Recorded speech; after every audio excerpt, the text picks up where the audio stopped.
جميع.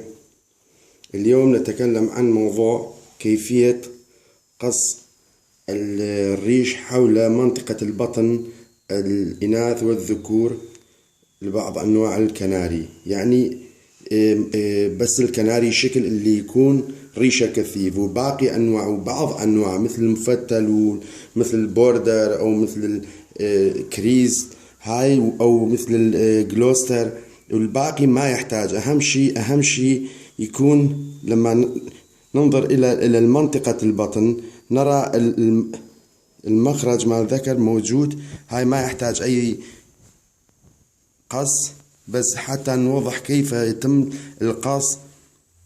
نقص منا قليل منا حتى يظهر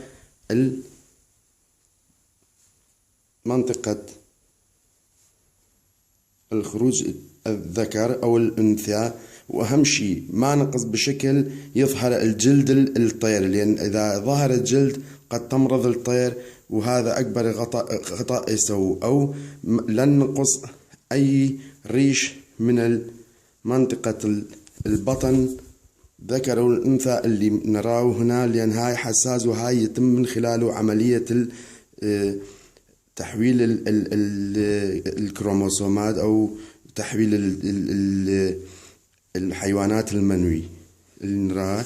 مثل ما أقول، مثل النقص بهذا الشكل، قليل منا قليل حتى يظهر، أو منا حتى يظهر منطقة البطن. وشكرا.